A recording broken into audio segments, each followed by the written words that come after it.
No muevan la camioneta. No tres. Se viene hacia acá, güey. ¡Ay, güey! Se viene para acá. ¡Ay! Cállense, no muevan.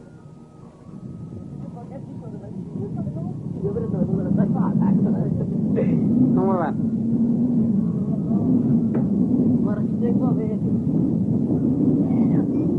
Ya no se va a ganar.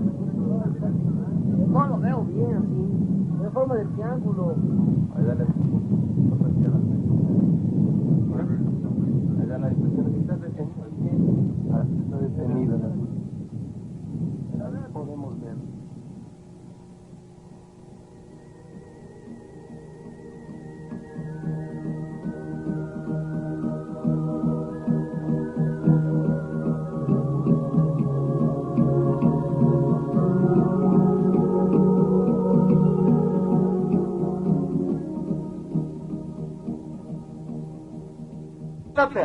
Oh, over there. I think that's... Just get the national dog.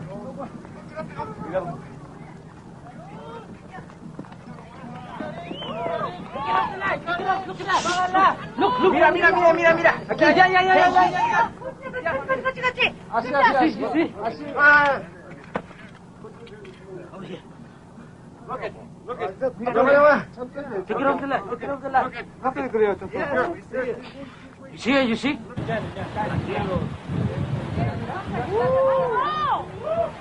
Mira tu avión.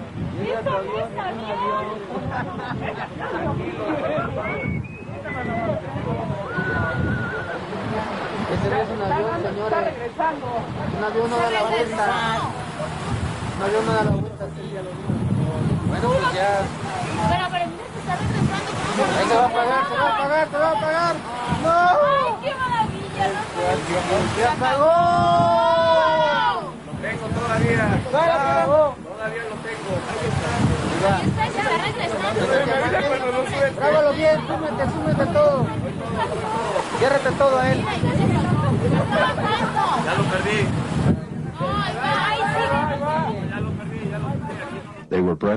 Leur hardiesse coupe le souffle, ils sont de retour. Les objets inconnus concentrent leurs activités près des grands volcans. L'Istatchatil, la femme endormie, le mont Popocatépetl, la sentinelle endormie, qui sont sur le point de se réveiller. Ils sont restés immobiles au-dessus de Puebla, provoquant l'état d'alerte ovni dans la 4e ville du Mexique.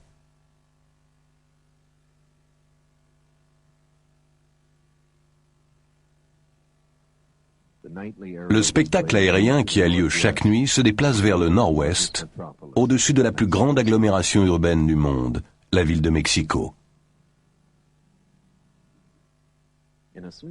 Dans un petit village endormi, au nord de la ville de Mexico, les aboiements des chiens attirent l'attention d'un homme et de son fils, qui pénètrent dans la nuit pour voir de quoi il s'agit. Ils voient un engin stationnaire silencieux au-dessus des lumières de la rue. Ils braquent leur caméscope et font un zoom.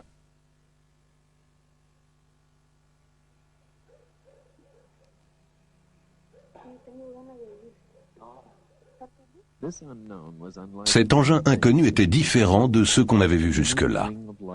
Un seul anneau de lumière autour d'une coque invisible.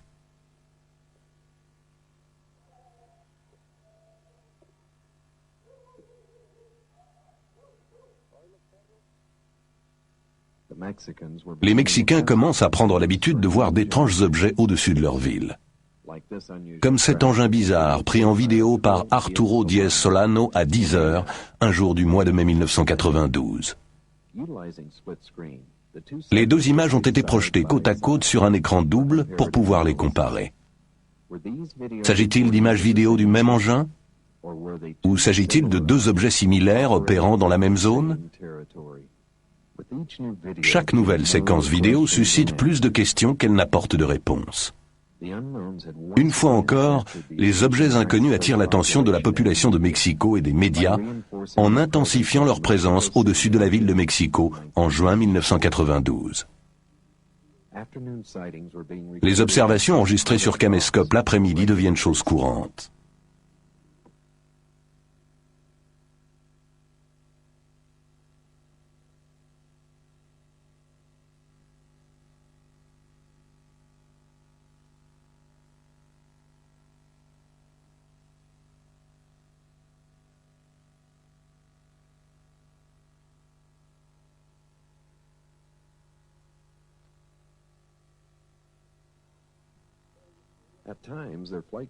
À certains moments, leurs caractéristiques de vol défient toute logique ainsi que les lois de la physique moderne.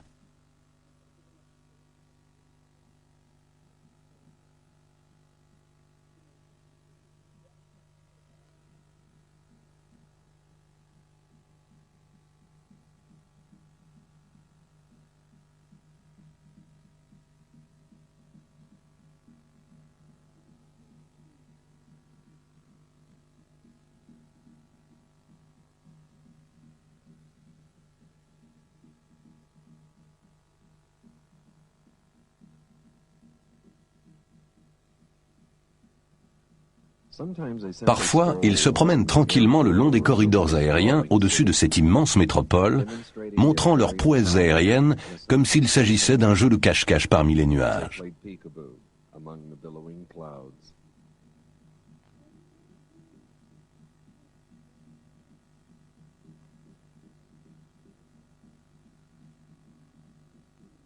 Une fois de plus, en temps réel.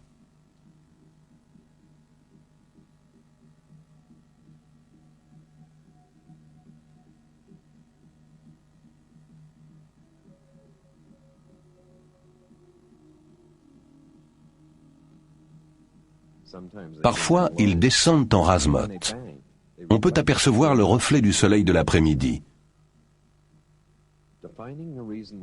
C'est pourquoi les anciens Romains les appelaient les boucliers volants.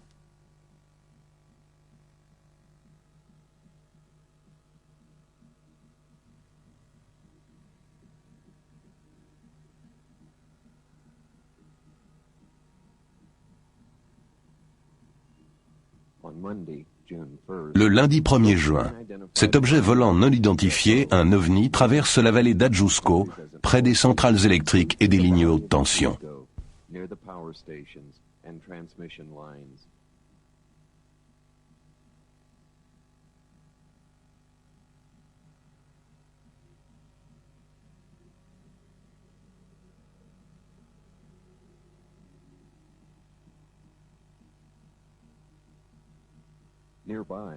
Non loin de là, un autre ovni passe en rase-motte au-dessus des toits du Barrio, faisant de ce jour une date historique en matière d'ovnis, avec 2 bandes vidéo et 5 photographies 35 mm prises par 4 personnes dans 4 endroits différents de ce vaste pays.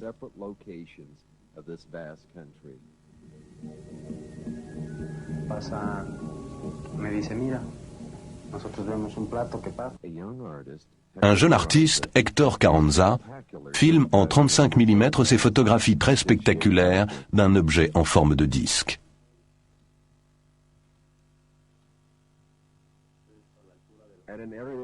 Dans une région connue sous le nom de Las Layas, près de la ville de Santiago, Tehuantepec, on est venu assister à une course automobile sur le circuit local.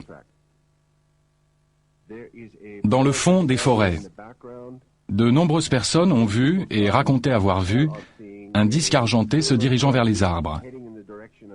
C'était un dimanche, le 22 mars 1992.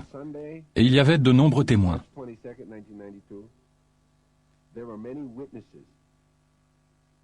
Il faisait chaud. Pas un nuage dans le ciel. Entre 20h30 et 21h, les témoins racontent avoir vu 3 lumières de couleur qui allaient et venaient dans un mouvement horizontal et qui, en outre, montaient verticalement dans le ciel d'une manière qui aurait été impossible pour un avion ou un hélicoptère. Après 20 ou 30 minutes, les lumières ont disparu en direction de la forêt.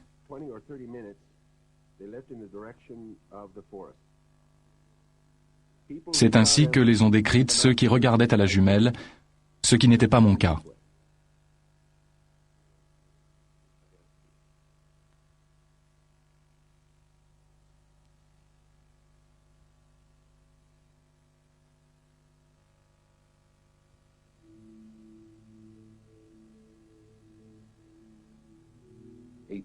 Huit mois auparavant, au cours de la 2e vague d'activité OVNI, centrée sur le cœur de la zone volcanique, un professeur d'université prend cette incroyable photographie d'un objet non identifié qui semble être doté de lumière, avec des hublots tout autour de la structure. Le dessin du jeune artiste prend une nouvelle signification Les similitudes sont extraordinaires.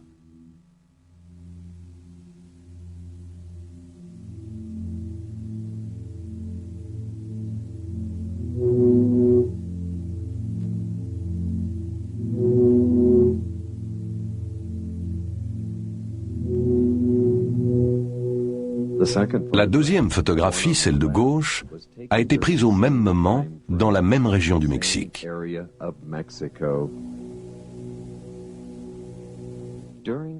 Au cours d'une opération anti-drogue, le commandant de police Larios Cruz photographie ce qu'il croit être un DC-3 volant à basse altitude.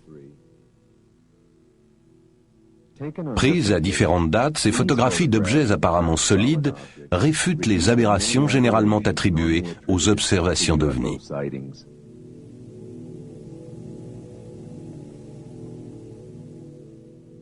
Quelque chose qui dépasse la compréhension de l'homme opère de façon ouverte dans l'espace aérien mexicain.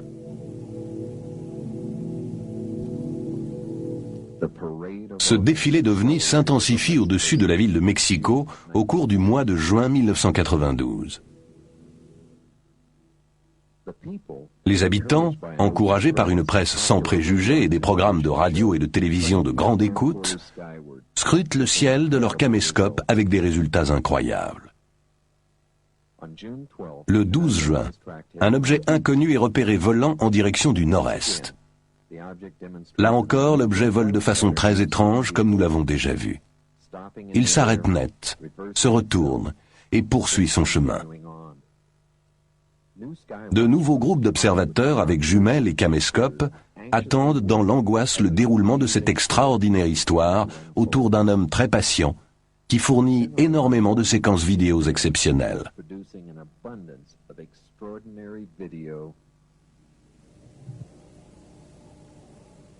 Il passe ses pauses de l'après-midi sur le toit d'un immeuble de bureau, d'où il scrute le ciel pollué de la ville à la recherche souvent couronnée de succès des caractéristiques de vol très particulières des objets non identifiés.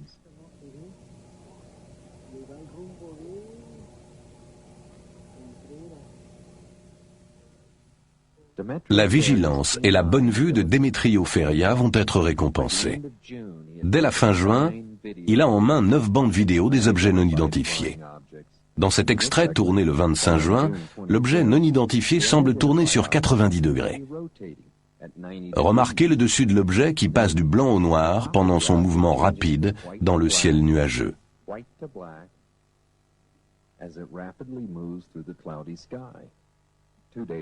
2 jours plus tard, le 27 juin, l'OVNI se montre de nouveau au-dessus de la ville de Mexico. Puis le lendemain, et encore le surlendemain. Juin 1992 fut un mois spectaculaire à la fois pour les observations et les enregistrements vidéo. Avec 14 bandes vidéo et 4 photographies 35 mm, le mois de juin 1992 est le deuxième mois le plus prolifique des manifestations aériennes au-dessus de la capitale du Mexique. Les ovnis au-dessus de Mexico sont en train de prendre une place à part dans l'histoire de l'ufologie. Mais pourquoi le Mexique? Pourquoi maintenant? Pour trouver la réponse à ces questions, il nous faut remonter en arrière au 11 juillet 1991 et réexaminer une prophétie formulée il y a 1200 ans.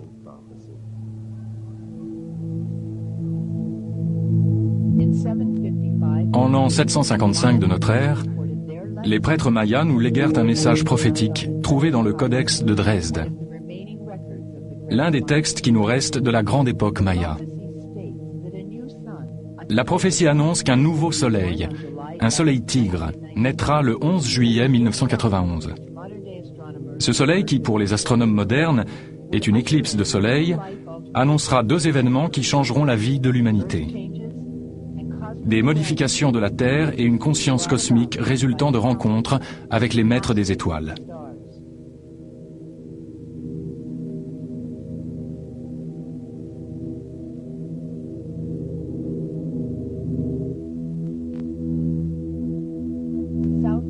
Au sud de la ville de Mexico, dans la Zona Volcanica, sur les pentes du mont Popocatépetl, une équipe d'alpinistes remarque une lumière brillante d'origine inexpliquée.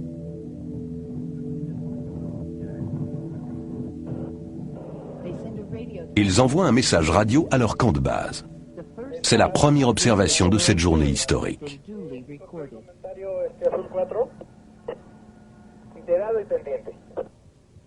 Sur tout le parcours de l'éclipse, les scientifiques règlent leurs instruments au fur et à mesure que l'heure de l'éclipse approche.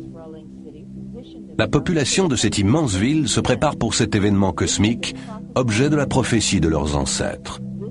C'est le 6e soleil, le soleil de Quetzalcoatl, le dieu légendaire qui avait fait le vœu de revenir. La légende du 6e soleil, le nouveau soleil annoncé par la grande éclipse qui vient d'avoir lieu, parle d'une ouverture de connaissance. Le 6e soleil indique précisément le moment de cette venue. Les visiteurs du temps sont ponctuels. Le 11 juillet 1991, alors que toute la population de Mexico regarde vers le ciel, la première vague apparaît dans de beaux chariots argentés qui réfléchissent la lumière du soleil. Précisément au moment culminant de l'éclipse solaire, un engin en forme de disque apparaît dans le ciel de la ville, restant en sustentation pendant 30 minutes. 17 personnes au sol filment l'objet sur caméscope. Cela ne s'est jamais produit auparavant dans l'histoire de l'ufologie. Grâce au caméscope, les événements du 11 juillet déclenchent la vague d'émotions populaires la mieux documentée en matière d'OVNI.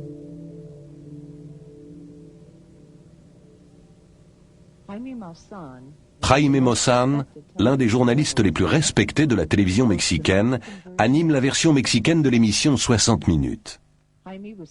Jaime fut si intrigué par les événements et par les images vidéo qu'il fit appel pour étudier ces engins mystérieux aux moyens électroniques de pointe de la station de télévision pour procéder à un agrandissement numérique. Il s'agit d'un objet solide, apparemment métallique, qui semble suspendu en l'air, et il n'y a rien d'autre. On a vérifié la présence de ballons dans la région. Il n'y avait ni ballon ni hélicoptère au-dessus de la ville, ou quoi que ce soit d'autre. Nous pensons qu'il s'agit d'un phénomène majeur, puisqu'il est intervenu au cours d'une éclipse totale du Soleil, la plus importante du siècle.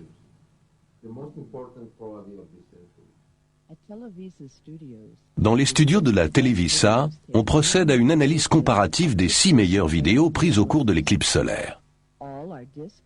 On trouve chaque fois des objets métalliques en forme de disque, qui renvoient la lumière du Soleil. Les maîtres des étoiles n'auraient pas pu mieux calculer leur coût. À un moment où tous les yeux sont tournés vers le ciel, 17 personnes différentes dans différents quartiers de la ville de Mexico ont filmé l'objet en vidéo.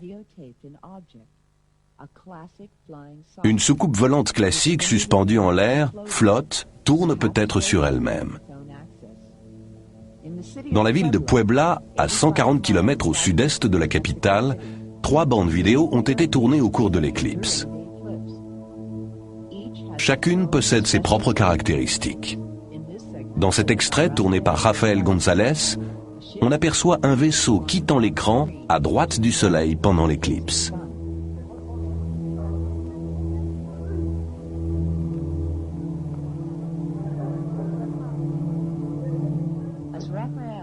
Tandis que Raphaël tourne sa caméra vers la gauche, son attention est attirée par un objet brillant et 2 autres objets dans le fond. Avec l'arrêt sur image, nous voyons clairement ces 3 objets inconnus. Mais surtout, il est certain que le plus brillant des 3 ne peut pas être une étoile, car derrière lui, nous voyons passer des nuages.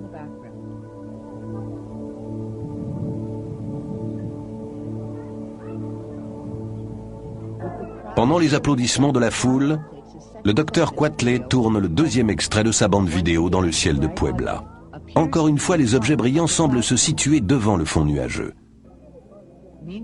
Entre-temps, au centre de la ville, la famille Breton a la surprise de voir plus qu'elle n'attendait, comme le montre cette séquence vidéo. Ce disque argenté fut enregistré à 13h22, à 140 km environ du lieu où M. Harrigan a pris au même moment des images semblables.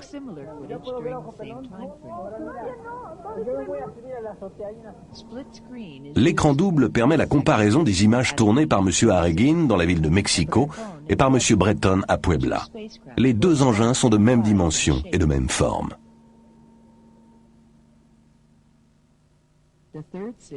Oaxaca, à 500 km environ au sud-est de Mexico, fut la troisième ville où l'on a enregistré sur vidéo des ovnis pendant l'éclipse solaire. Le docteur Irv Trujillo tourne cette séquence 1 minute avant l'éclipse totale. Les défauts de la vidéo proviennent de la bande originale. Il est 13h30 et le soleil est en pleine éclipse. 6 minutes après l'éclipse totale, l'objet inconnu est encore clairement visible en plein jour. L'horloge du caméscope indique que l'objet est resté immobile au-dessus d'Oaxaca pendant au moins 8 minutes. Pendant toute la durée de l'éclipse, les horloges des caméscopes nous donnent un enregistrement détaillé qui semble confirmer la présence de plusieurs engins.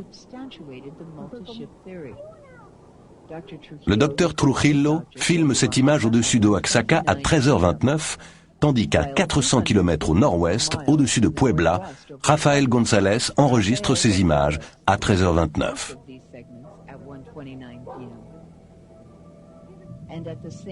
Au même moment, David Amililla prend ces images au-dessus de la ville de Mexico. Les horloges des caméscopes enregistrent également l'observation la plus longue. Eric Aguilar, 16 ans, enregistre une observation de 21 minutes depuis le toit de la maison familiale à Mexico. Au début, l'horloge indique 13h04.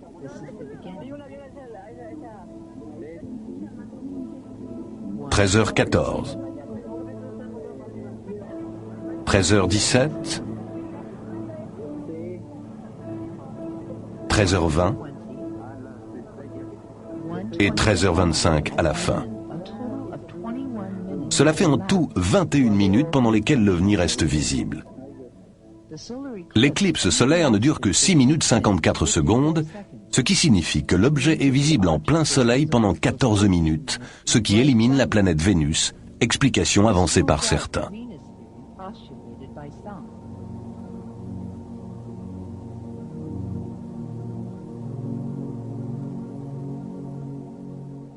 Pour chercher à comprendre, nous avons soumis la séquence Aragin aux analyses d'un laboratoire spécialisé.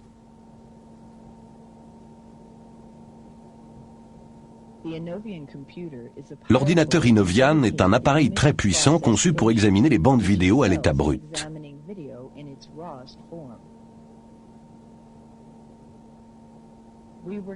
Nous avons évité d'examiner les images agrandies numériquement dans les studios de Televisa pour éliminer toute possibilité d'artefacts électroniques. Nous nous sommes intéressés à la pellicule originale d'Aragin, qui ne dure que 8 secondes. We focused our attention on the original segment of the Aragin footage, which was only 8 seconds in length.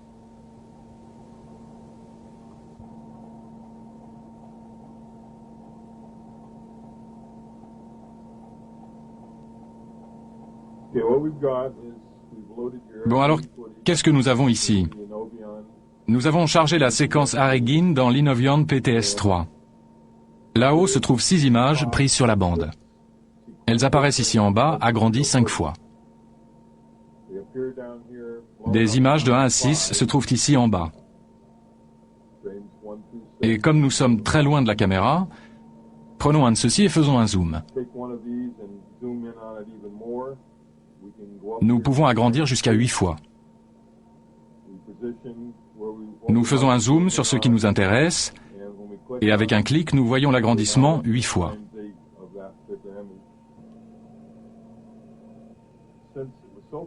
Il n'y a que 4 lignes de balayage qui rencontrent le capteur image de la caméra. Ces 4 lignes ici. C'est tout ce qu'il a pris. Ici, ceci semble être très noir, ce qui n'est pas normal. Cela nous montre que cet objet était illuminé dans cette direction-là. Ici se trouve une ombre. Le mieux que l'on puisse trouver, c'est une sorte d'objet en forme de palette de hockey.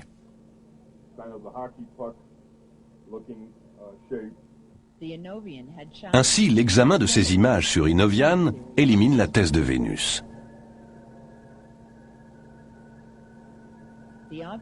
L'objet enregistré sur la bande est allongé, ressemblant un peu à une palette de hockey. Il n'est pas sphérique. Vénus ne donnerait pas une image pixel analogue étant de forme sphérique. Et les nuages ne seraient pas passés derrière la planète. Ici, il est clair que les nuages passent derrière cet ovni. Et celui-ci, et celui-là, le tout filmé pendant la grande éclipse du Soleil. Pendant des mois, sur les ondes mexicaines, on ne parle plus que des ovnis. Le débat est animé. Des joutes intellectuelles se déroulent au cours des programmes de télévision et de radio de grande écoute. Pour certains, l'ère de la conscience et des lumières est arrivée, alors que les détracteurs professionnels prétendent que ces apparitions mystérieuses ne sont que de simples objets de forme un peu anormale. Tandis que se déroule le débat sur l'existence des extraterrestres, un nouveau témoin se présente.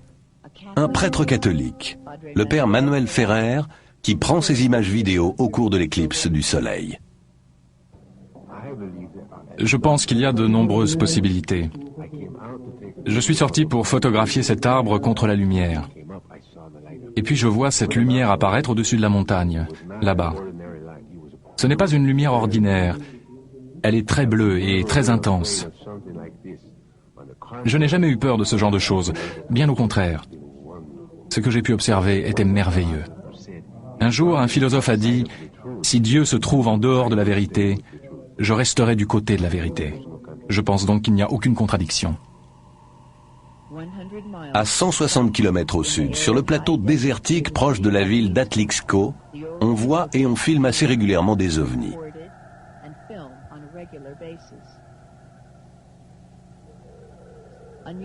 Des images étranges ont été prises dans la région du mont Popocatépetl, ce volcan majestueux que l'on appelle la sentinelle endormie. La population mexicaine se passionne pour ces spectacles aériens se déroulant chaque nuit. La deuxième vague a commencé.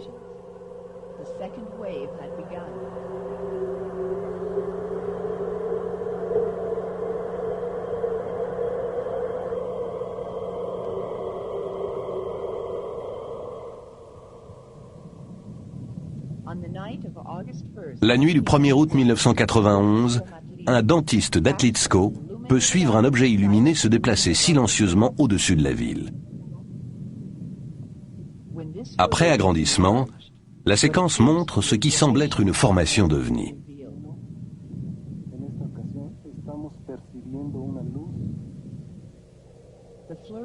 L'activité intense se poursuit au-dessus de Metepec, d'Atlixco et au-dessus de Puebla.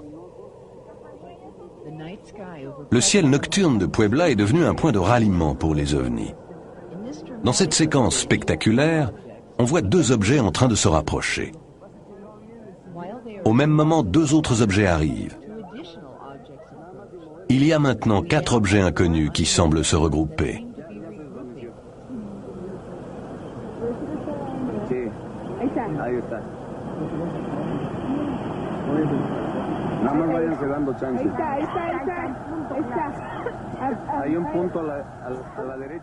Puis, tous disparaissent.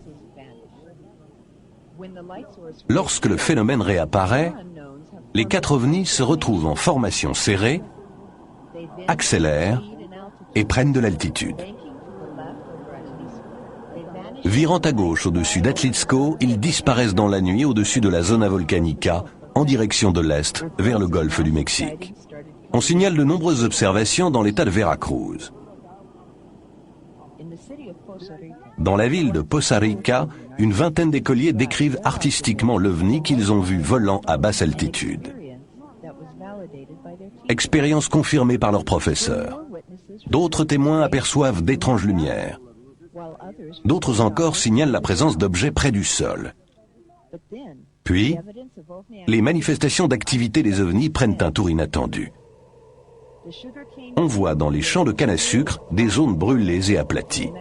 Il s'agit des premiers crop circles mexicains.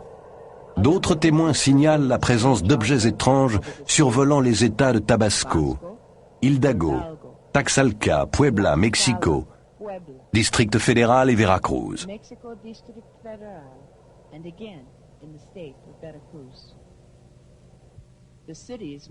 Les villes les plus concernées par cette activité sont Atlixco, Metepec, Puebla, Mexico, Pachuca, Poza Rica, Veracruz, Acayucan, Cardenas, Tepoztlán.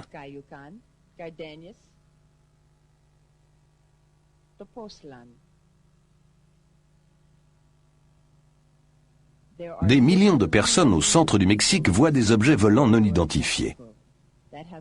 Il s'agit aussi de la région où se trouve le plus grand nombre de volcans et de zones sismiques actives dans le pays.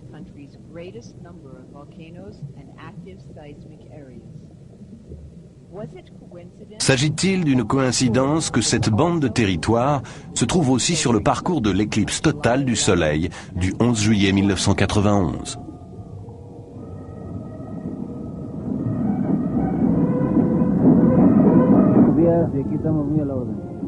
Le 16 septembre de chaque année, l'anniversaire de l'indépendance du Mexique est une fête nationale avec défilés militaires et démonstrations en vol d'hélicoptères et d'avions à réaction des forces aériennes.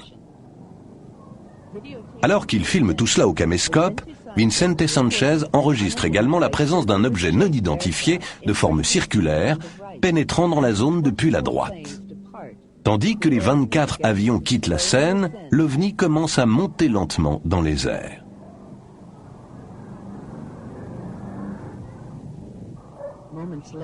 Quelques instants plus tard, 5 avions militaires quittent leur formation et prennent l'intrus en chasse, lequel accélère en laissant loin derrière lui les pilotes abasourdis. L'agrandissement de l'image fait apparaître clairement la forme circulaire de l'engin qui ressemble beaucoup à ceux photographiés par le docteur Pérez et le commandant Cruz. Pour éliminer la possibilité d'un ballon sonde météorologique qui se serait égaré, José Reyes, du service météorologique de la ville de Mexico, accepte de lâcher un ballon dans des conditions contrôlées devant les caméras. Vu sa dimension, sa forme et sa rotation, est-il possible que l'objet non identifié soit un ballon sonde? Un seul ballon a été lâché le 16 septembre à 6 heures du matin. Le défilé militaire se déroula l'après-midi.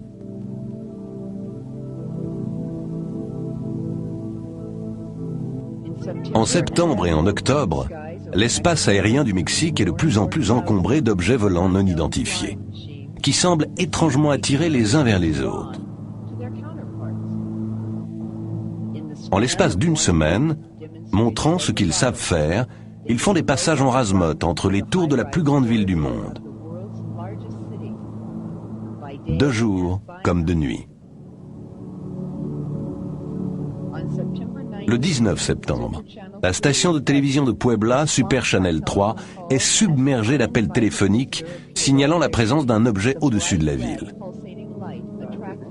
La lumière clignotante très vive attire l'attention de milliers d'habitants de la ville, créant des embouteillages énormes autour de la station de télévision, qui décide d'interrompre toutes les émissions pour commenter l'événement en direct. Yo lo vi bajar aquí en escalera, no venía decepcionado con las cámaras porque no había logrado tener un ovni, un objeto, repetimos, no sé qué cosa sea, pero es un objeto volador no identificado y ese es el tema de nuestro programa. Es un objeto luminoso no identificado.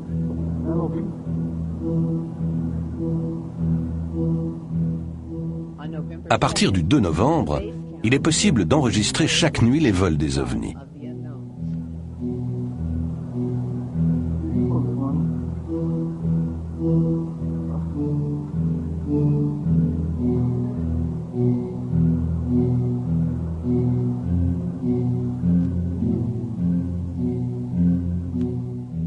Il n'y a aucune rémission.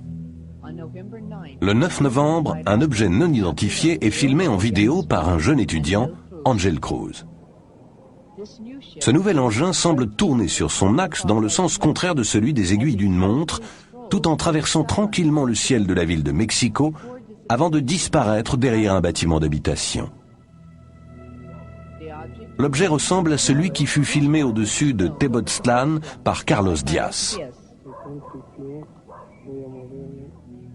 Sur écran double et agrandissement, nous pouvons comparer les objets qui semblent identiques. which appear to be identical.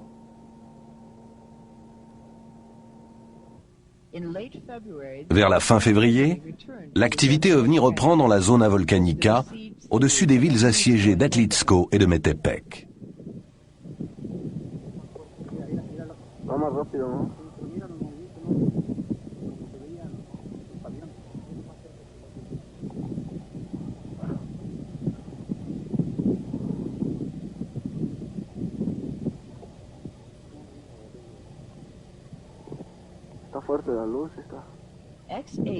La station de radio XHVP assure la centralisation des observations d'OVNI qui deviennent de plus en plus nombreuses.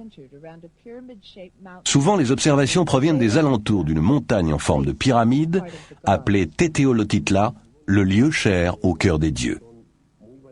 Le directeur de la station signale qu'on constate que 90% de la population a vu un OVNI et que les 10% restants en connaissent l'existence.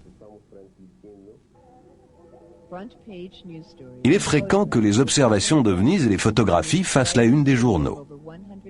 Dans cette ville peuplée de plus de 100 000 habitants, l'intensité de l'activité OVNI est telle dans le ciel d'Atlixco qu'elle déclenche la première conférence de presse portant sur les OVNIs donnée officiellement par un élu mexicain. En réponse à une question sur la position du gouvernement mexicain sur les OVNIs, il répond: Ni le gouvernement ni les autorités militaires ne se sentent menacés par les ovnis. Nous ne savons pas qui ils sont, mais ils existent. Et comme tout le monde, nous sommes remplis de curiosité. Et les ovnis aussi.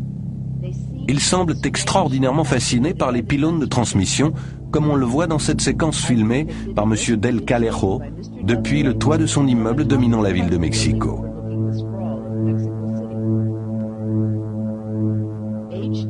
David Froning, expert en matière aérospatiale, commente l'attirance que semblent éprouver les visiteurs pour les pylônes de transmission.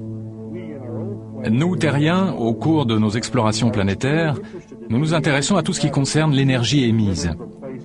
Nous pouvons donc imaginer que d'autres explorateurs s'intéressent aux ondes hertziennes, même très simples, émises par nos émetteurs radio. C'est d'ailleurs un avantage de pouvoir se rapprocher parce que le signal devient beaucoup plus fort. Et il est alors possible de mesurer avec beaucoup plus de précision des paramètres tels que la modulation d'amplitude et de fréquence ou le schéma des faisceaux lorsqu'on se trouve à l'intérieur du champ de l'antenne.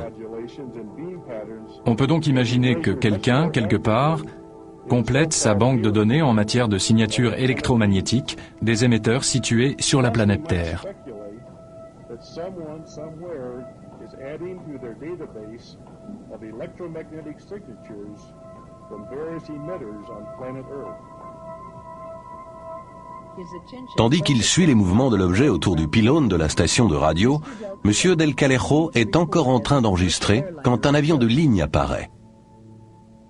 Soudain, comme prévenu par la présence de l'avion, l'OVNI s'écarte.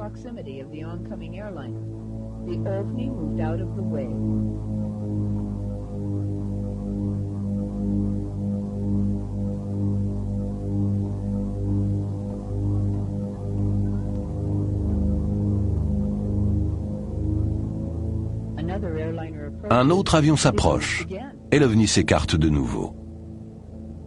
Cette possibilité de la présence à bord d'une intelligence capable de guider l'OVNI s'observe sur de nombreuses séquences vidéo. Pour examiner de près les prouesses aériennes des OVNIs, une des séquences les plus spectaculaires a été chargée dans l'ordinateur Inovian. Il traverse l'écran, s'arrête subitement, recule, passe rapidement à travers les nuages, recule de nouveau. Ce genre de mouvement ne correspond absolument pas à celui d'un avion ni d'un hélicoptère.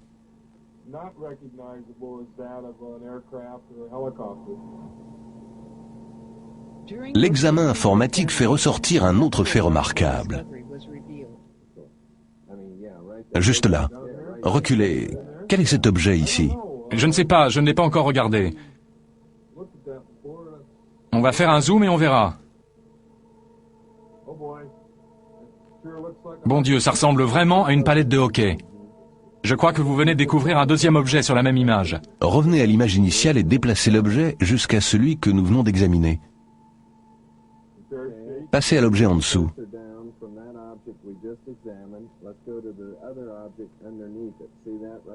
Vous voyez cet objet-là? Essayez d'agrandir l'image. Il y a quelque chose là. Il y a donc un troisième objet. Ouais, c'est ça. C'est exactement ça. Non seulement cet engin possède des moyens de se déplacer inconnus de la science moderne, mais sur cette séquence, il y a plusieurs objets. Et l'objet s'est dématérialisé en une fraction de seconde.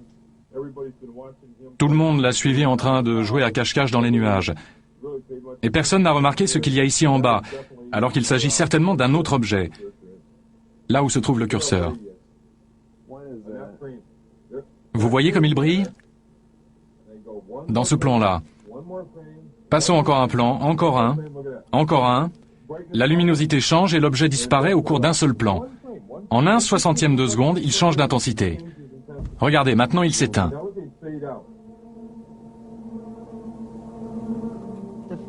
On retrouve le même phénomène dans un seul plan de la séquence filmée à Super Channel 3.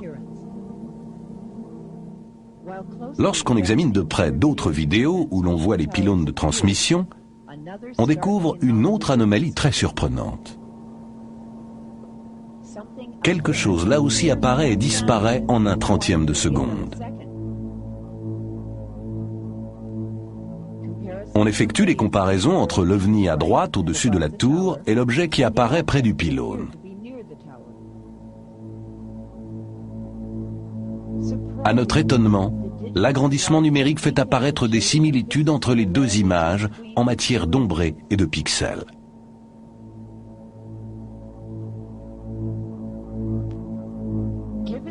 Au vu de cette incroyable faculté de pouvoir se matérialiser et disparaître en un instant, et au vu de leurs mouvements aériens extraordinaires, on peut se demander si les ovnis s'aperçoivent de l'attention dont ils sont l'objet et s'ils y réagissent. C'est certainement l'avis de ces trois adolescents. L'expérience qu'ils partagent par cette belle nuit de décembre semble confirmer cette possibilité. Carlos Diaz est le premier à remarquer un point lumineux qui semble non seulement les suivre, mais qui éclaire leur voiture d'un intense faisceau lumineux. Arrivés au domicile d'un parent, les trois adolescents se précipitent sur le toit pour installer une caméra sur trépied, tout en racontant l'incident à leur famille et aux amis. À la stupéfaction de tous ceux qui se trouvent sur le toit, l'objet semble réagir à des ordres, verbalisés et parfois uniquement pensés, comme on le voit sur ce film vidéo.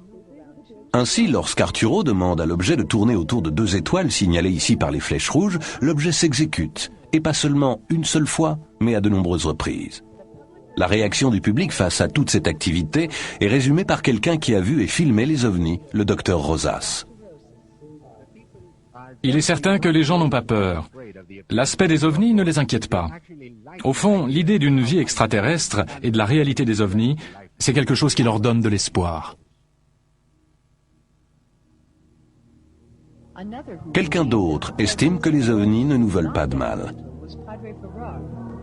Le père Ferrer qui a pris ces images depuis le toit de sa petite église.